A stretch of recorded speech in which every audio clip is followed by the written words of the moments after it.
Monday, television family. We have returned. Hope you had a good weekend. The last weekend of winter. Good riddance as far as I'm concerned. The vernal equinox is today, specifically 2:24 this afternoon, so you might want to mark that. Put that on your little alert thing on your phone, and at 2:23 it'll remind you, and then you can just enjoy spring. It's going to be a wet one today. Lots of clouds, a little system coming in from the southwest moving to the northeast. We're going to have some rain today. Yeah, sorry about that, folks. Forecast details are coming up. Once we get through today, we're going to be okay.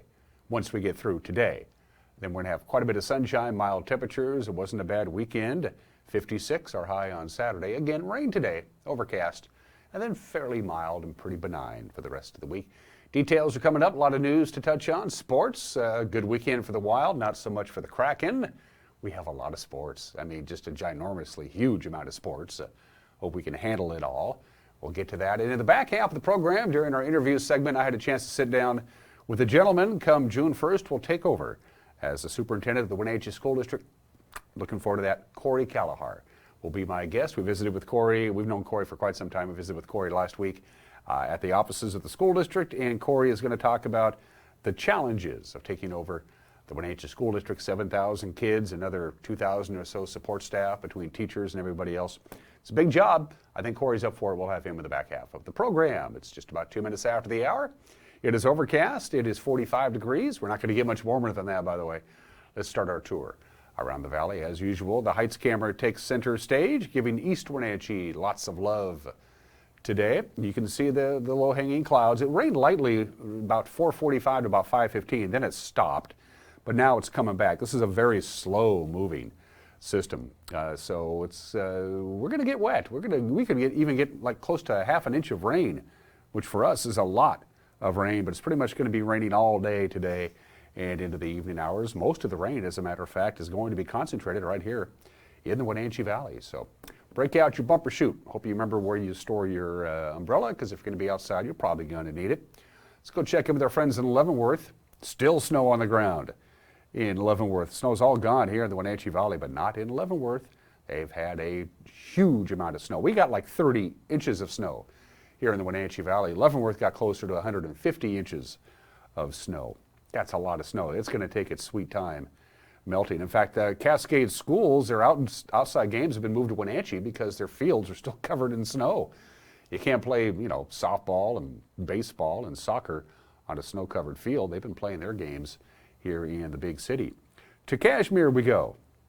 That is the Stein Hill camera pointing to the upper valley. So we say good morning to Dryden and Peshastin. Sunrise this morning, 7:04. Sunset tonight, 7:13. So it's officially sunrise right now. 12 hours and 9 minutes of daylight. Even though it is the vernal equinox, first day of spring, it doesn't exactly go to 12 and 12. We went past the 12-hour mark for daylight on Saturday, as a matter of fact.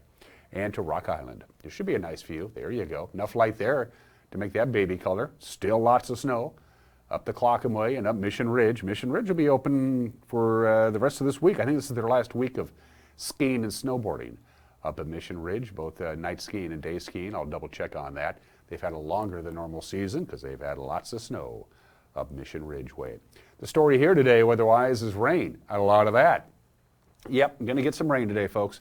Again, very slow-moving system, kind of plodding its way up off the Oregon coast. It'll eventually work its way here. We'll start seeing some pretty good rain mid-morning. It's going to rain most of the morning and most of the afternoon. Snow levels are high enough, by the way, to keep the precipitation in the form of rain where we live. But snow levels will drop a little bit tonight, which there's a small chance of a little rain snow mix to the north of us, but we're not going to see any snow. It's going to be about 3,800 feet. Just lots of rain today. Going to be a wet one. Then we dry out Tuesday morning, and then we look real good for the rest of the week. From the National Weather Service, here's your forecast. Did I mention it's going to rain today? Yeah, 80% chance of that. We could get up to a half an inch of rain in certain pockets. Rain has its own little way of doing things. High today of 48, which is only 3 degrees warmer than we are right now. When you step outside today, you'll notice how mild it is in the Wenatchee Valley because we have that cloud cover. Very mild tonight. Overnight low of about 38, with the rain tapering off. Light rain Tuesday morning before it dries out. And then eventually we'll see some sunshine. By Tuesday afternoon, we'll take that with a high of 52. Tuesday night clear and a little on the cool side, 32 for the overnight low. Lots of sunshine for everybody on Wednesday and Thursday. Highs will be just about where they should be, maybe a few degrees warmer on Wednesday. System number 2 comes in Thursday night into Friday. We'll start clouding up a little bit. Snow level is going to get down there, 800 feet, but we're not seeing a lot of precipitation in the forecast. I think we'll miss out on that. And then back to sunny but somewhat cooler conditions on Saturday and Sunday. All right, you're in the loop for the weather, and then when we come back, we'll be in the loop on what's making news on this Monday. You're watching Wake Up Wenatchee Valley on the NCW Life channel.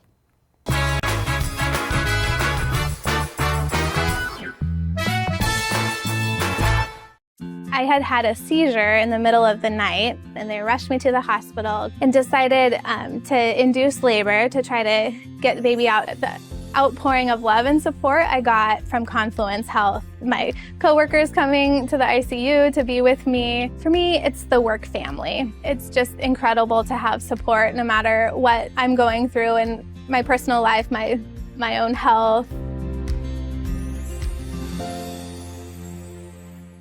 It's the National RV Show at the Grant County Fairgrounds in Moses Lake. March 16th through the 26th. With tons of vendors, a scavenger hunt for the kids, and enter to win a new RV. Top manufacturers are coming from across the country, like Winnebago, Holiday Rambler, Forest River, Thor, Flagstaff, Grand Design RV, and more. Check out the enormous selection of both new and used RVs, motorhomes, travel trailers, fifth wheels, with huge incentives and lifetime warranty. The financing options are amazing. So come on down to the National RV Show at the Grant County Fairgrounds in Moses Lake. March 16th through the 26th. All paws on deck with Ryder and the crew as they set sail in an all-new live stage show. Paw Patrol Live, The Great Pirate Adventure.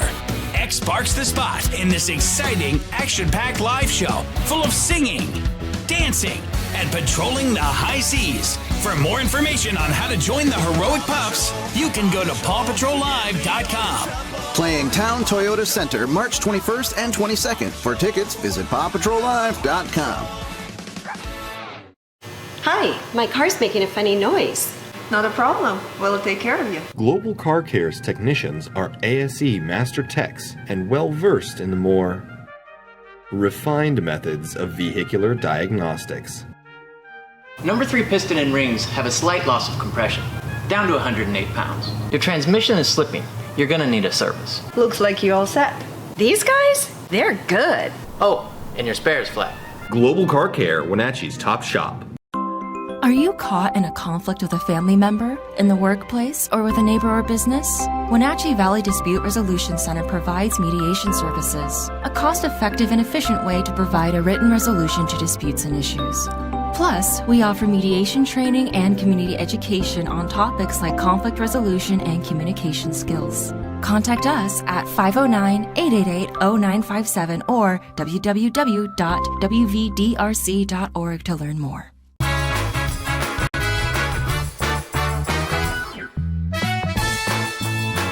8 minutes after the hour, we'll have lots of clouds and widespread rain all over our viewing area today. Highs won't even get to 50.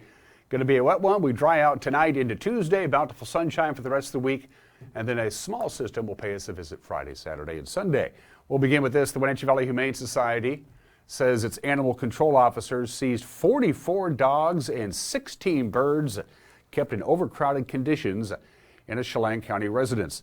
The Thursday seizure was carried out under a court warrant. This is according to the agency. They found that the animals were kept, quote, without access to proper ventilation, sanitation, fresh water, or proper veterinary care, end quote. The Chelan County Sheriff's Office assisted animal care and control officers in the rescue. The investigation is ongoing, the agency said, but all recovered animals received veterinary assessment and care. A press statement from the nonprofit called it one of the largest seizures that has been performed by the Wenatchee Valley Humane Society.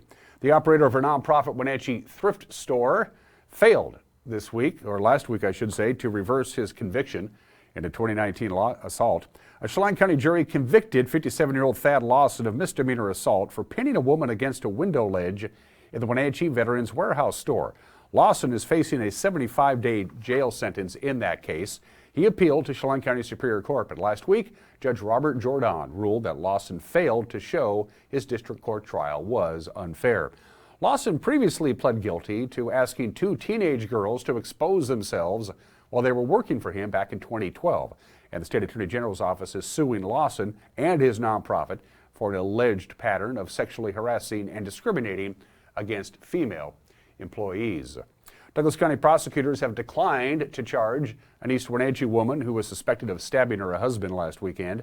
The 75-year-old woman was arrested by sheriff's deputies a week ago Sunday for allegedly stabbing the 76-year-old man in the stomach at their home on Bluegrass Avenue.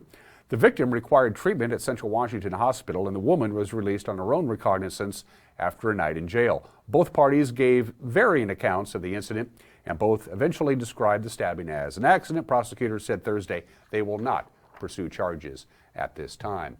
Detectives from the Interagency Narcotics Enforcement Team seized 533 catalytic converters from 2 Kennewick businesses on Wednesday. With the assistance from other law enforcement agencies, including the Washington State Patrol, the Grant County Sheriff's Office served a search warrant at PDX Scrap Metal. Detectives interviewed 51-year-old El Tulo Domingo Sanchez Vasquez. He is the owner of CEM Catalytic Converters, LLC, and his daughter, 23-year-old Carolina Sanchez Villanueva, who owns PDX Scrap Metal. Neither were arrested, both cooperating with the investigation. It comes after a lengthy investigation into stolen catalytic converters in Grant County. The city of Wenatchee is exploring whether a commission should decide how to set the salaries for the mayor and the city council. Currently, the council itself votes on any pay changes, which then takes place after the next election. Councilmember Mark Koulos brought forward the idea of an appointed citizens commission on salaries at a council work session on Thursday night. I do think that this approach has a higher degree of objectivity and transparency. I just thought it was a pretty intriguing idea that had, again, citizens helping make a decision very similar to what the state does with the state salary commission. The current pay rate for elected people in the city of Wenatchee, council members get $1,000 a month. The mayor gets $8,500 a month. And finally, Fish and Wildlife commissioners from all over the state of Washington met through the weekend right here in Wenatchee. The commission, which sets policy for the State Department of Fish and Wildlife, makes it a practice to meet in different locations around the state. The 3-day meeting took place at the Confluence Technology Center. It wrapped up on Saturday afternoon. Later on this week on this very channel, Jefferson Robbins sits down with 2 of the Fish and Wildlife commissioners who happen to represent the Wenatchee Valley. We'll have those interviews tonight and throughout the course of the week. And that's the news. At 13 minutes after the hour, we'll be right back at it again to find out what happened over the weekend. And we'll give it to you in this tiny little package that we like to call the news. Grant Olson is the anchor. Here's a preview. Good morning, Dan, and happy first day of spring. Coming up tonight on the NCW Life Evening News, cloudy with rain showers in our forecast today and tomorrow with warm and dry weather expected later in the week. I'll have all the details in your complete North Central Washington weather forecast. And in sports, Eric Granstrom will have high school sports results, scores from the Wild and Kraken, and a look at what's happening in March Madness. That and all the day's news stories coming your way tonight at 5, 6, and 10 on the NCW Life Evening News. We hope to see you then. Dan? I watch the news even though I know what's on it. Makes sense, I suppose. Look at the bottom of your screen. That's how you can get a hold of us. Go to our Facebook page, use the Messenger app, email us directly, call us, or go to our homepage and chime in. Love to hear from you. When we come back, Gonzaga, good news. Wild, good news. Kraken, not so much. Sports is one minute away. You're watching Wake Up Wenatchee Valley on the NCW Life channel.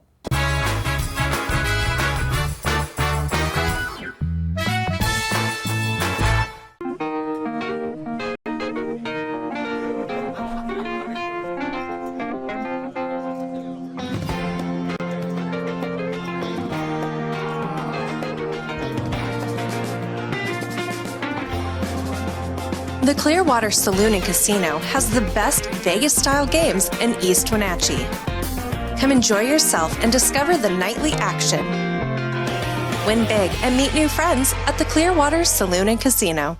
Hey there, folks. Blueberry Carrie here to invite you on out to experience Blueberry Hills. Of course, the food is fabulous, like our cheese splints, our famous French dip, our legendary Eggs Benedict, and unforgettable burgers. But we're more than just great food. People come from all over the world to experience what's been called one of the best destination restaurants in the Pacific Northwest. So come on out and see what all the fuss is about. Blueberry Hills in Manson. It's where the world is coming to.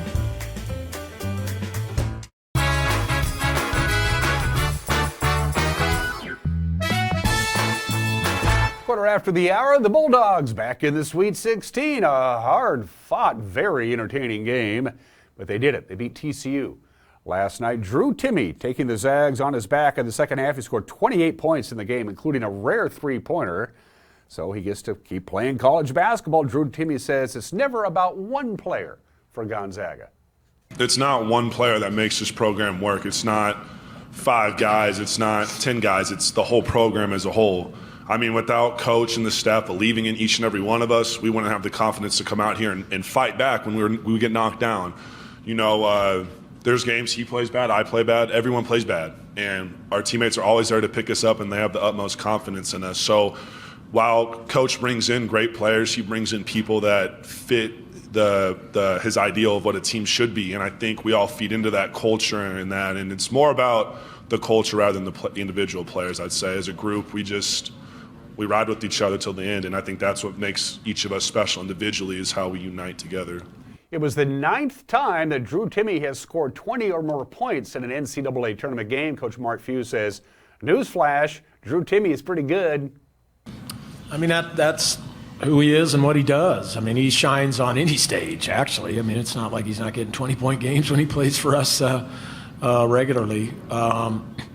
Listen, I think he's the best player in college basketball. I've said that. I think he's going to go down with the amount of success and the wins and all he's been able to do. I think he's one of the greatest college players that's ever played. And I mean, you think about that stat we were looking at earlier in the year when he had spent as many weeks ranked number 1 as he hadn't spent weeks. I mean, these are just crazy numbers. And he's racking up all kinds of NCAA tournament wins, and he delivers in the NCAA tournament. And again, I just think he's going to go down, when you really look at all his accomplishments, as one of the all-time great college players in the history of the game.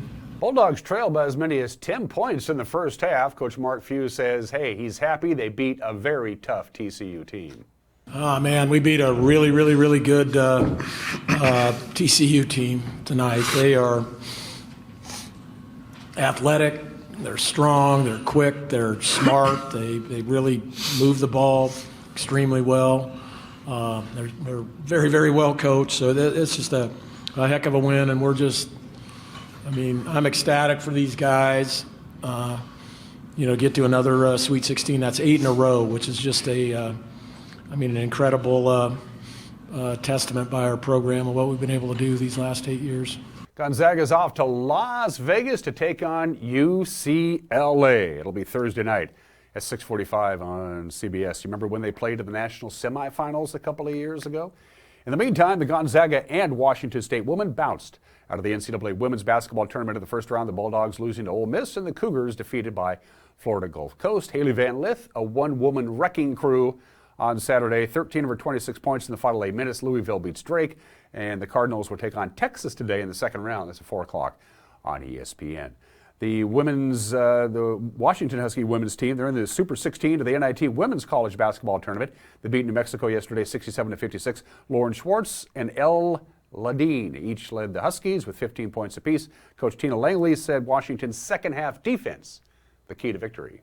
Yeah, I think really part of that was what we did defensively. It started with the end of the third when we began the press, and then in the beginning of the fourth when we picked up how we were playing. I think we closed out a little harder on a few players and got into some gaps, and we're ready to take a charge. And we had a big charge moment. We had some good help side moments, and then flow, fast into transition, and then faster into offense because of the way we were defending, and that led to some easier baskets for us. Huskies will face the winner of tomorrow's game. That'll be Kansas State and Wyoming in the Super 16.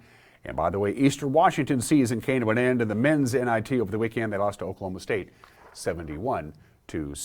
The Wenatchee Bighorns, they went 1-1 over the weekend. In TBL play, Stanley Christian and Dejon Miller each had 23 points. Wenatchee beat Vancouver in Chelan 122-90. 6 technical fouls called in this game, including the Volcanoes coach who got kicked out. Then the Bighorns were back at the Town Toyota Center on Sunday, losing in a narrow decision to visiting Seattle 84-78. Wenatchee's on the road this week with a game at Vancouver Thursday and Salem on Friday. The Wenatchee Wild had a very good weekend in BCHL hockey. They beat Merritt Friday and Cranbrook on Saturday, got out to an early lead Friday, and then held on to beat the Centennials 7-4. Kate Littler came through with a hat trick. Austin Drawdy with the call on the Wenatchee Wild Hockey Network. Dean Weston coming from Vernon earlier this year, driving ahead Somoza, left wing. Murray wrist shot, he scores! Parker Murray! With a wrister from the left wing of the Wild, have the 1-0 lead. Got it as far as the point, no further than that. Walking in front, McCaggerty, wrist shot, and he scores. A head fake to his right, goes left, and Maddox McCaggerty has made this a 1-1 tie. Weiland near corner, sends it out front, looking for Berger, got checked on his back shoulder, chance, no, second chance, they score! Cade Littler right on the goal line, did he get the last touch in time? It's 2-1 Wild! Somoza right point, sends it back door, Littler one-timer, top corner, he scores! And now the Wild are cooking at 3-0. Merritt is Samuel Lewis, gets tossed into the boards. Berger gets it back, 8 seconds left in the period. Out front, Somoza jams it in the top corner. He scores! 4-1 Wenatchee, and an exclamation mark to go to the second. Schmid sends it left wing, driving through is Mark Thurston. Shot, and they score. Left wing, Aiden Lindblad with a rip to the top corner. It's 4-2. Out to the right wing. Snuck through to center, maybe 2-on-1 if the Wild really get going. Somoza over the line, drops it back. Weston waits for a shot, he scores! And then there were none! Dane Weston scores, and everybody's got one now for Wenatchee. It's 5-2.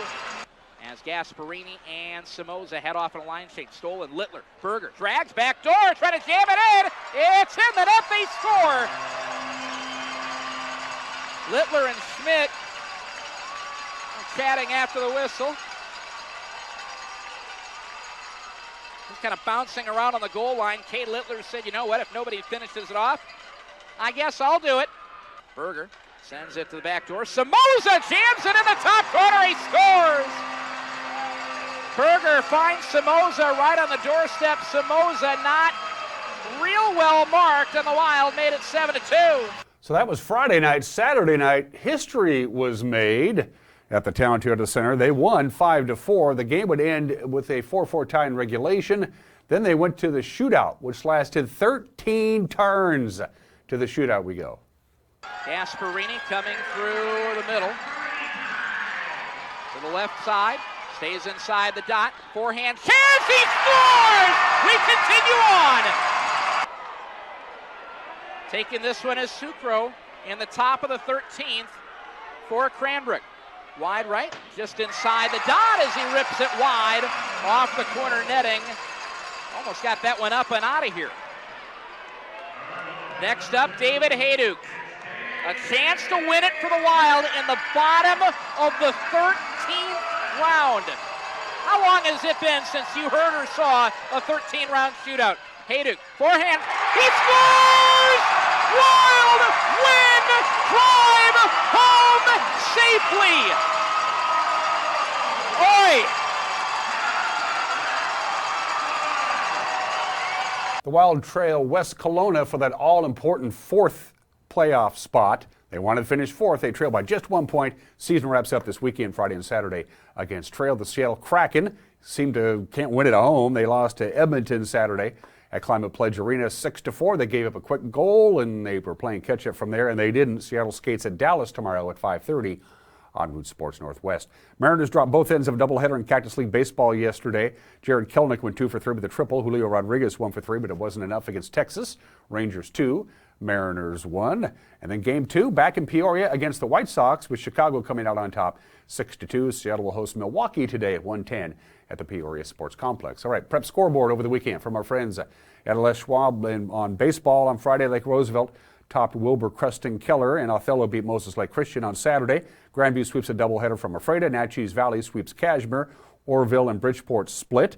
Manson shut out Waterville Mansfield over 2 games. Moses Lake topped Chiawana. Cleal and Roslyn sweeping Okanagan. Colville and Chelan split their doubleheader. And in a 1 game at Rec Park, Liberty Bell clobbered Cascade 15-3. Fast pitch softball scoreboard. Moses Lake topped Southridge Saturday. Quincy swept 2 from Walook. Brewster and Cashmere split a doubleheader. Orville swept Bridgeport. Ephrata beat visiting Mount Baker. And then they lost to Ording. In prep soccer Friday, Eastmont beat Newport 3-1. Wenatchee came away with a big 3-1 win over visiting Skyline. Sebastian Moraga and Matt Wiesen with the call right here on this very television station. Krupp Murudkar. Garcia to put some pressure. Oh, the delivery doesn't quite work. There's Reyes. Go, go, go, go, go, go, go, go, go! Wenatchee takes the lead. And there's Garcia again. He's going to be a mano a mano. The soft touch. Viene, viene, viene, viene. Goal, goal, goal, goal, goal! Anthony Garcia for the Wenatchee Panthers. Surgical touch. Far post. 2-0 Wenatchee. Matt Wisen. Different game when you're in your own field, right? and you've got some real talent. They need to make that adjustment, or Wenatchee's just going to be eating that middle up all night long. The scoring, the shot across, and the header! And just like that, we get a brand new ball game. Skyline. Oh, good move. Garcia into the box. Is he going to get there first? The touch, and it sails just a hair wide. Let's see what the referee says. He's going to consult with the assistant referee. I don't think that was a penalty kick myself. I don't think that was a foul. It was a bang bang. I believe he probably got some fingertip on that ball. If he didn't, and they're going with a penalty kick. Boy. Reyes, right-footed shot. Reyes, and it's 3-1 Wenatchee. Let's see, what's he gonna do? They're just gonna go to the corner. All right, free kick for the Panthers. It could well be the last play of the match. And there's the whistle that tells us that Wenatchee has taken this one from Skyline by a score of 3-1. Big victory for the Panthers. Meantime, on Saturday, they played more soccer. Eastmont beat Mount Si. Bear Creek shut out Chelan. Quincy got by Okanagan. Kashmir dumped Zilla, and Cascade got by Brewster at the Apple Bowl. And then coming up tomorrow, Eastmont and Wenatchee, Big Nine boys soccer. We'll have it for you right here on the NCAA Live channel with Sebastian and Matt. Pre-game 6:50. They'll start going at 7 o'clock. And those are just some of the games that people are playing at 27 minutes after the hour on this March 20th. Happy National Ravioli Day. Can't go wrong with ravioli. Nobody really knows when it was invented. And what they put inside the ravioli depends really on where you're at. In Italy, they put cheese, spinach, nutmeg, and black pepper. In other places, like in Eastern Europe, they put ricotta and grated lemon rind. Why does that not sound nice? Toasted ravioli, which I love, dates back to a neighborhood in St. Louis called The Hill, which is where all the Italian-American families lived on the hill. In fact, Yogi Berra was well known for loving toasted ravioli. The first canned ravioli, not surprise, was distributed to Italian soldiers during World War I, and thanks to Chef Boyardee back in the 1930s, canned ravioli is popular everywhere, but nothing beats the real stuff. National Ravioli Day today. Yet another food-related obscure holiday. 28 minutes after the hour, 208 years ago today, I'm back. Wait a minute, Napoleon, didn't we get rid of you? After escaping from Elba, Napoleon decides I'm going to make a comeback on this day in 1815. Marches into Paris. He had 140,000 of his own troops and another 200,000 volunteer forces. So his 100 days rule, they knew this was coming, the other countries in Europe. Wasn't like a big secret. Napoleon's on his way. What are we going to do? So Austria, Prussia, Russia, and the United Kingdom all got together and said, if each of us pledge 150,000 troops, then the numbers will add up. We will have 700,000 men. Napoleon will only have 340,000 men. We'll outnumber them 2-1. Certainly we'll beat them this time, and they did. Eventually, Napoleon tries his ill-fated comeback on this date in 1815. Thought we got rid of that guy. On this date in 1915, 108 years ago today, there it is.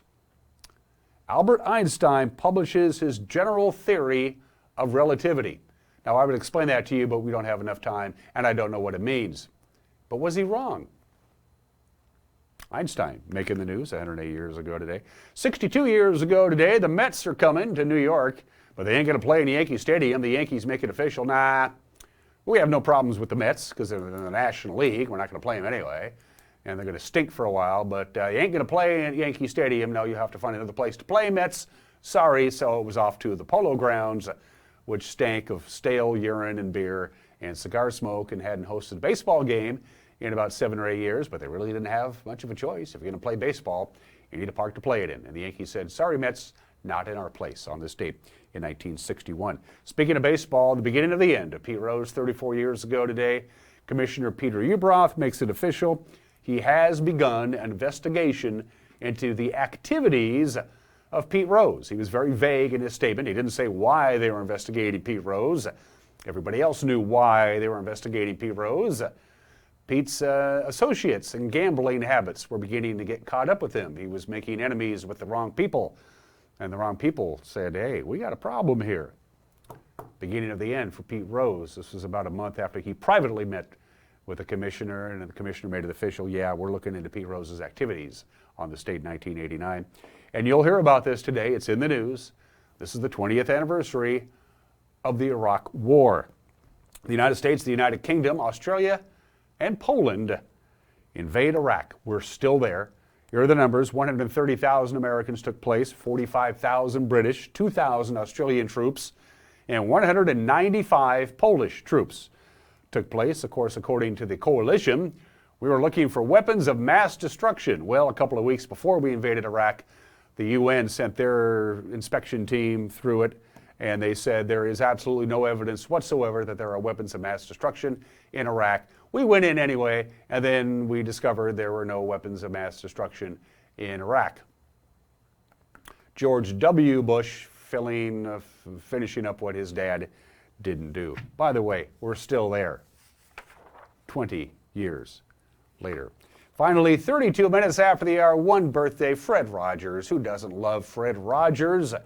Who's, if you watch Mr. Rogers' Neighborhood, you'd be surprised to know Fred Rogers' middle name was actually McFeely.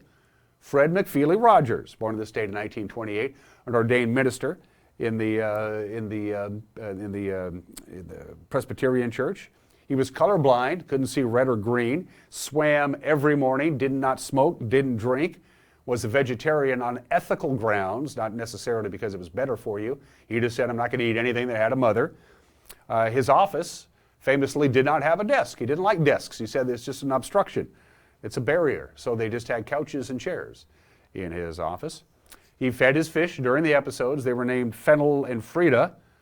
And maybe the best thing of all from Fred Rogers is this quote: one of the greatest gifts you can give anybody is the gift of your honest self. Kids can spot a phony a mile away. The legendary Fred Rogers, born in the state in 1928. The show is still very watchable today, not just for kids, but for adults. Quick break, an opinion from Mike Mad Dog McNaughty, and then Corey Kalahar is going to assume one of the most important jobs in the Valley. Come June 1st, he's going to take over the Wenatchee School District. Corey and I chatted last week. We'll have that for you when we come back. You're watching Wake Up Wenatchee Valley on the NCW Life channel.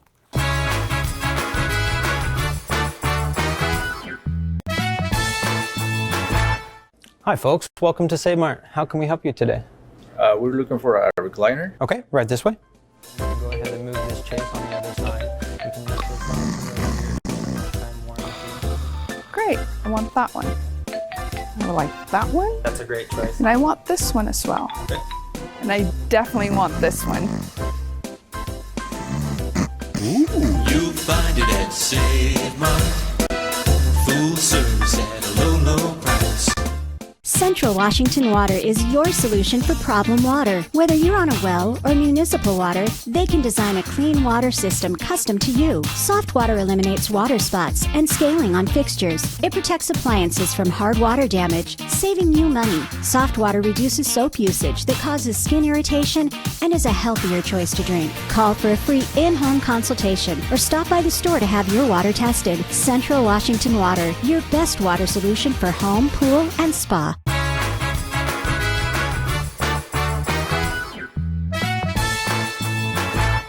This is Mike, Mad Dog McNaughty, and everybody is entitled to my opinion. Now, I've seen a lot of social media posts, and I've heard people say, Jesus is the same today and yesterday and forever, and basically saying that Christianity doesn't change due to societal or cultural changes. In other words, for example, what some of these folks are really saying is that Jesus has never liked gay people, and he doesn't like them now. Well, I agree that Jesus is the same and doesn't change. But what needs to change is any of these churchy attitudes that denies that God's grace and reconciliation are available to everyone regardless of who they are, even if some current evangelical folks don't like some of them. This is Mike Mad Dog Magnotti, and that's my opinion.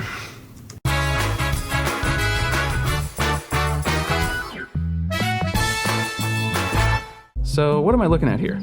That is part of the carbon-free future of electricity. Tell me more. It's called hydropower, and it's a renewable carbon-free form of electricity. These guys have to buy fuel and burn it to make power. And someday our planet is going to run out of this fuel. But all these guys make power with clean, renewable fuel. And hydro can even make it when the weather looks like this, or this. Cool. It is cool, and you can learn more about it at the Schland PUD Discovery Center at Rocky Reach Dam. When your heating or cooling system is giving you trouble, call the diagnostic doctor from Dick's Heating and Air Conditioning.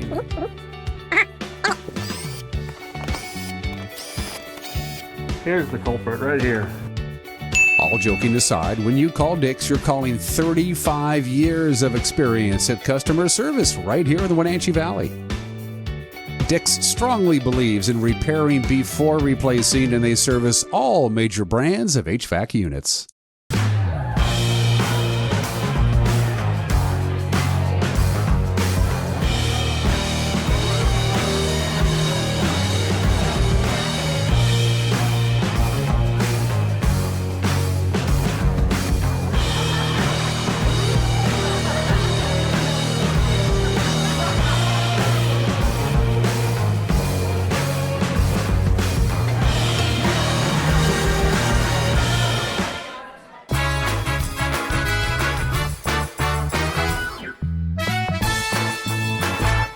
Welcome back to the program. I first got to know this gentleman a number of years ago. He called me up as the principal of Westside High School, and he said, Dan, this is a really cool school. Westside High School has so much misinformation and misconceptions about Westside. Come talk to us. Come visit with the faculty and the students and myself, and let the folks know the good work that Westside High School does. Corey Kelleher, I said, yes, it worked out well. You've returned my phone calls, and I appreciate it. And now it's onward and upward after 27 years of formal employment in and around the world of education. You are now, starting June 1st, will be the new superintendent of the Wenatchee School District. Congratulations. Thank you so much. Yeah. A little, I don't want to have your entire resume. This is only going to be a short conversation, but just a little background on Mr. Kelleher for the uninitiated. Yeah, absolutely. I started my career in the Wenatchee School District as a teacher at Wenatchee High School. Then I moved to the assistant principalship at Wenatchee High School as well. Then I spent 10 years at Westside High School, which you referred to, and did a lot of work there. And kind of the passion of my life was at Westside for a number of years. Then I transitioned here to the district office as assistant director of learning and teaching. And once Paul announced that he was leaving the superintendency and we moved Bill in, then I saw the opportunity was ripe for me to take on the superintendency. Every kid has teachers that inspire them, teachers you never forget, teachers that you run into Safeway 40 years later, and you say, "How you doing, Mrs. Taylor?" Talk about some of the educators who influenced your life and kind of steered you in this career path. There must be any number of them. Oh my gosh, yes. So I can pinpoint it exactly. My junior year, I felt a little bit kind of disconnected to school, disconnected to a lot of things. And I was just, I found myself inspired in school. And I thought, these teachers are reaching me at a time when I feel like I'm the furthest from reach. And it was pretty awesome. So I can think of Mr. Griffith, who taught me social studies. I remember his stories of the Vietnam War. Just helped me fall in love with social studies. Gail Northcutt taught me English for 3.5 years at Wenatchee High School, and I just love that lady. Jim Bailey, the knowledge that he carried around in his head, and he would just share with his students was incredible. Don Collins in the world of art, and then Doug Merrill too. Doug Merrill, I took every class that Doug Merrill offered, and he really showed me that positivity and making a connection with the student truly mattered. It's funny, I had 3 of those teachers myself. Absolutely. I had Mr. Meredith, I had Jim Bailey, I had Gail Northcutt. I loved them all. They were all great teachers. Jim Bailey might be the best example of all. He retired, didn't have to really do anything, and he decided to paved it forward and spent many, many years in great service to the city of Wenatchee on the council. Absolutely. Perfect example of that. Absolutely. Yeah. The transition from being an educator to an administrator, how hard was that? It's two separate in a lot of respects. Yeah. It had its challenges, and I think the challenges, they offset the benefits and the rewards. One of the things that I felt sad about at the time was losing the relationship that I had with the students in the classroom. But I think as you look at the impact that you can have globally on students, you do have a different level of impact. And so that was what kept me going. I still was able to keep those strong relationships and help students. And I think at the end of the day, if we don't feel like we are helping our students have a better environment or a better place to work and learn, we're not doing our jobs.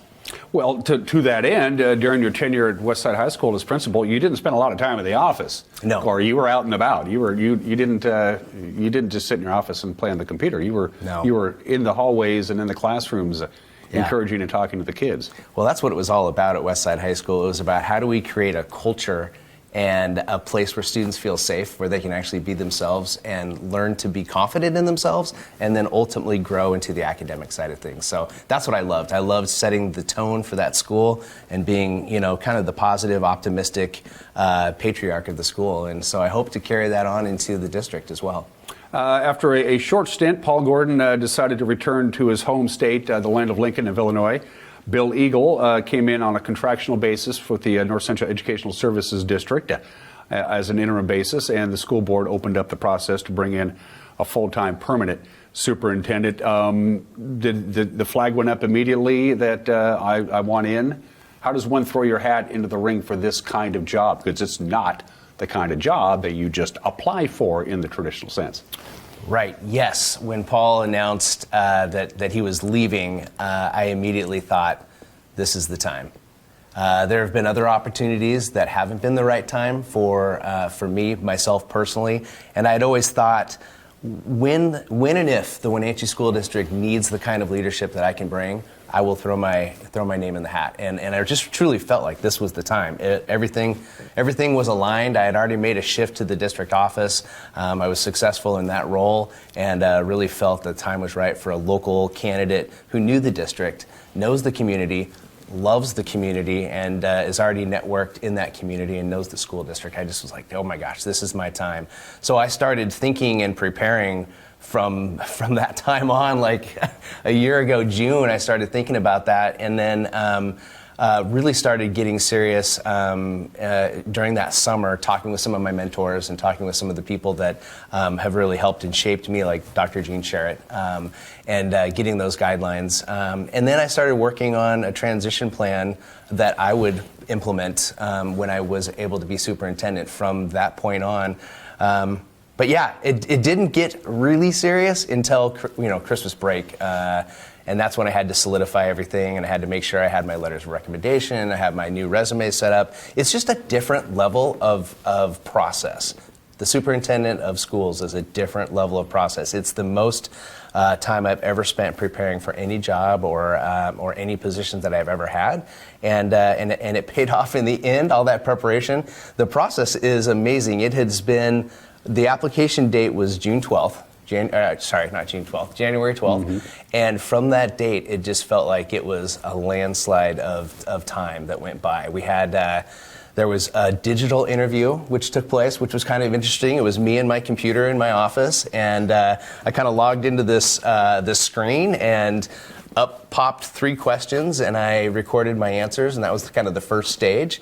And then I think those videos went to the school board, and then they filtered out 4 of us that were left, and we did a Zoom interview with the school board.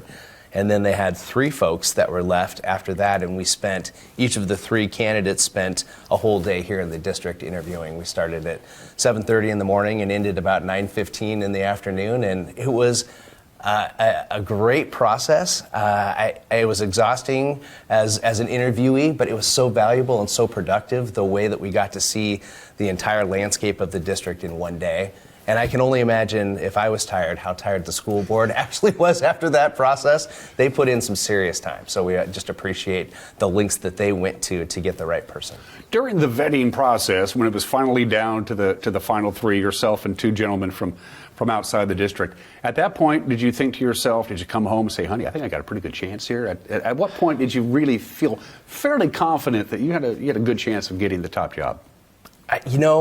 I felt confident about what I was bringing to the district, and I felt confident about the school board members who know who I am, and the entire Wenatchee School District system knowing who I am and what I think about our students and how I love our staff and those sort of things. So that level of confidence and trust I did feel strongly about.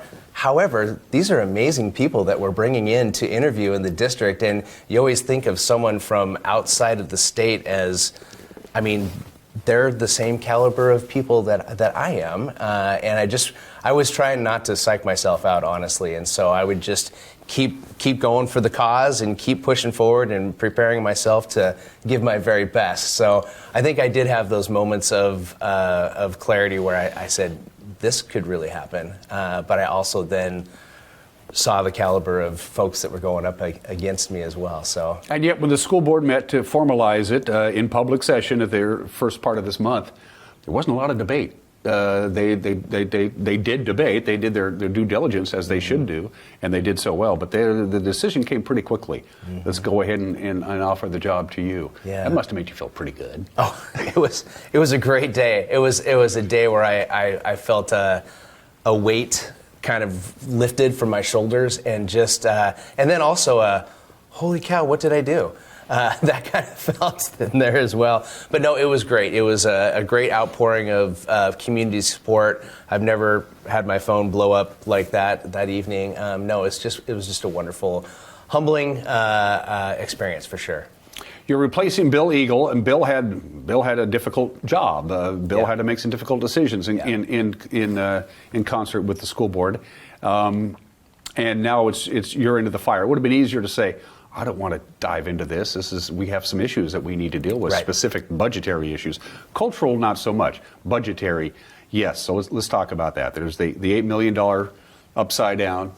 And it's not easy to figure out where can I find that $8 million to get us back in the black. So, yeah, we do have some challenges. And, what I know about the Wenatchee School District is we've gone through challenges in the past. And I lead with positivity and optimism. And so I want to focus on the light at the end of the tunnel when I'm working with our teams and our staff. But it's hard. And we're in the thick of it right now. Our goal is to work out all the shuffles and all of the folks moving and changing this month so that we can get through that and have people know where they're going to land this year so they can make those difficult decisions or even potentially look for work elsewhere. So trying to really get through that. It's hard. Thankfully, the board was able to give us the gift of time. So we have 2 years that we're going to be able to get through this work. And I know how difficult the challenges are right now. I can't even imagine how difficult it's going to be next year. But I believe we owe it to the district to have some consistency and stability. I've been able to work directly with Bill and Sean, our CFO, as we've been, and the cabinet team, everyone moving through this process this year. And so for us to bring someone in new that hasn't experienced that, I think is a disservice. So I'm very happy that we'll be able to make a smooth transition and help our district get through this. Numbers don't lie. Enrollment is going down. People are having less babies, even though the Wenatchee Valley continues to grow, Wenatchee specifically, not necessarily families or women of childbearing years. So the less kids that you have to educate, the less staff you need, be it actual teachers or administrators or support staff or classified personnel. That's just a fact. Absolutely.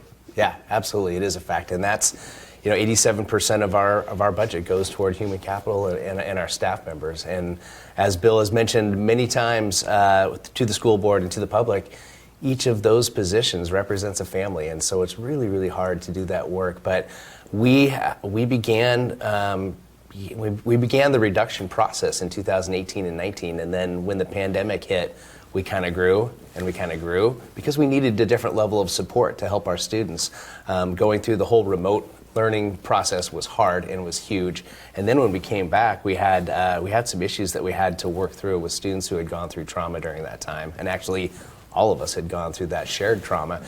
So we are a little bit heavy on the staff side of things based on enrollment. So we need to really level that out and get back to a level playing field so we can build and grow from there. And yet you have legal hurdles that you have to overcome, and that there are certain positions that you have to legally fill. Yes, absolutely. I mean, you have it's not just a moral obligation, which is in and of itself, but you have a legal obligation to educate the kids. Absolutely, yes, and to keep class sizes at a place where we can actually manage classrooms and we can have the highly effective learning and instruction that students need to learn, basically. So yeah, we have lots of things to consider, and so it's really, really hard. And trying to keep those changes furthest away from the students so they don't feel the impact.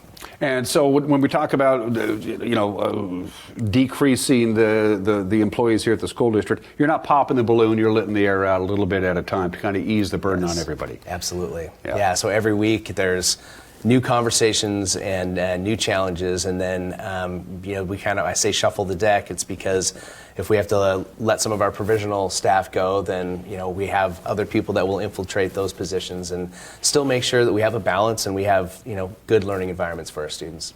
How's the morale? I probably should ask that. They all know what's going on. This isn't a secret. How they holding up? Those everybody from teachers to classified to administrative personnel, how are they holding up, knowing that the train is on the tracks here? Well, I think there is the transparency of the work that preceded the actual conversations has been helpful. Folks knew it was coming. From September on, Bill had visited every single building. He's done budget videos along the way, which really deconstructs what the budget looks like and how we need to save money and how we need to do some cuts. So that part, I think, has helped people feel good.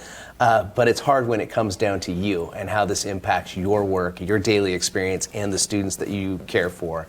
So I think there's a little bit of a struggle in the district. I want to be honest and transparent that people are feeling a little bit unsure about things. Yeah, and so we want to settle that by letting people know where they're going to land.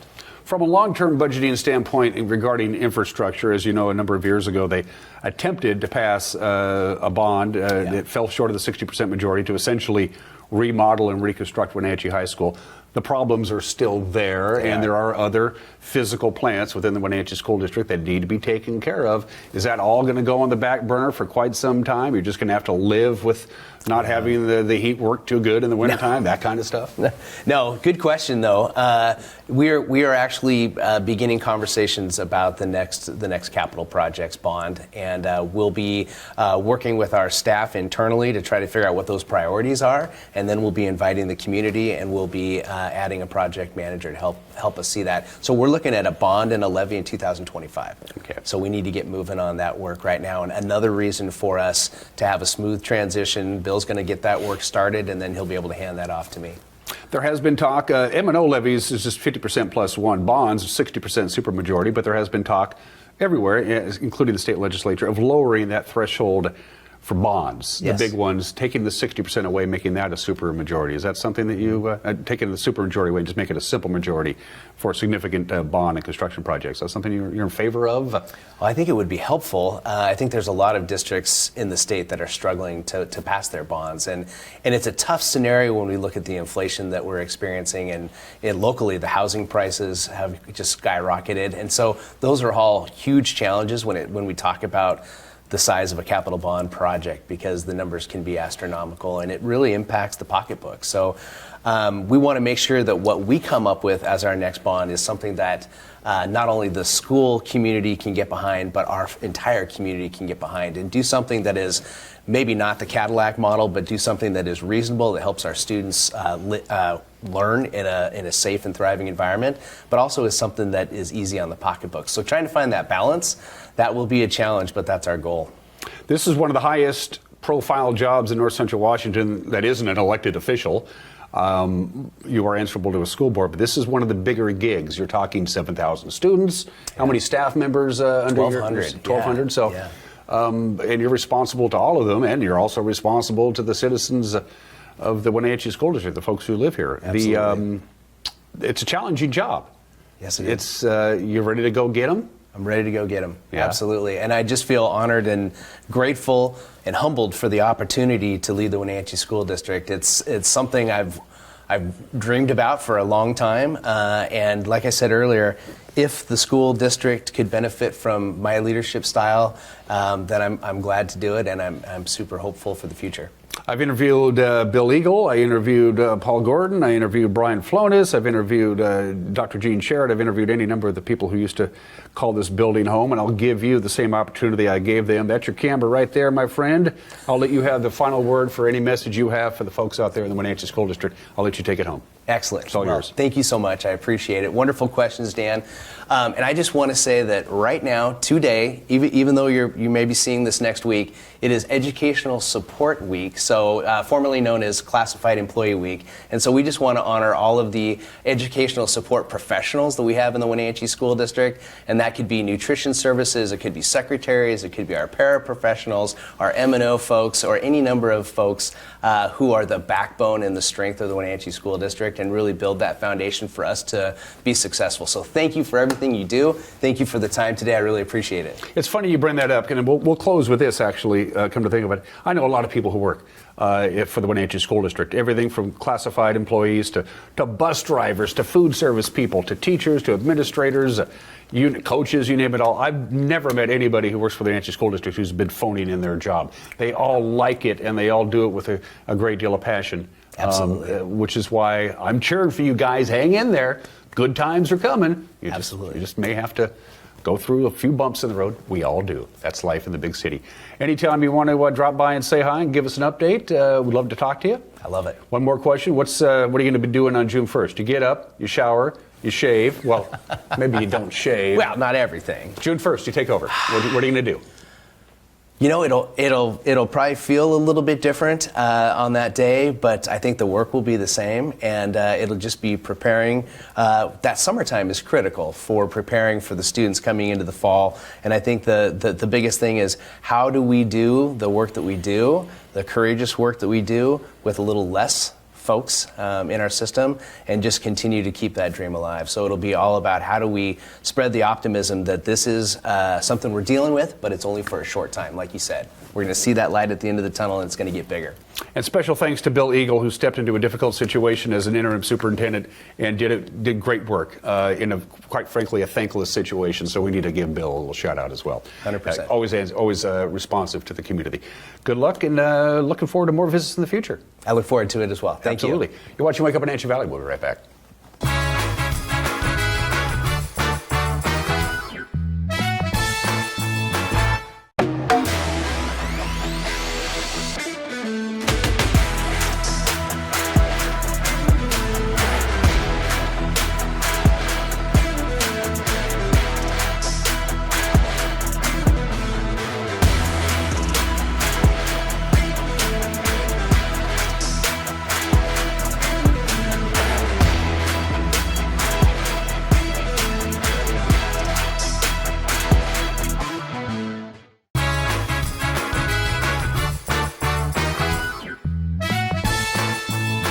As you can see behind me, it is raining lightly here in north central Washington, and we're going to have light rain, kind of between drizzle and rain, pretty much all day today as a system coming from the southwest moving to the northeast. So the Cascades aren't really going to be able to block a great deal of the precipitation heading our way. You don't have to go out and build an ark. It's not going to be a deluge, but we're going to have rain pretty much all day today for this, the very first day of spring. The vernal equinox is at 2:24 this afternoon here where we live. From the National Weather Service. Let's take a look at the forecast one more time.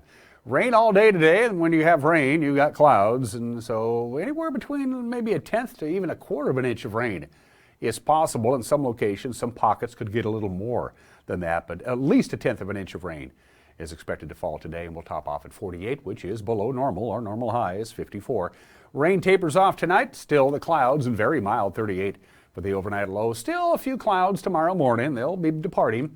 By the time we get to Tuesday afternoon, we'll have sunshine and a high of 52. Clear means chilly temperatures for Tuesday night, 32 for the overnight low. Very nice for Wednesday and Thursday. Gobs of sunshine, 60 degrees on Wednesday. That's been a long time since we hit 60.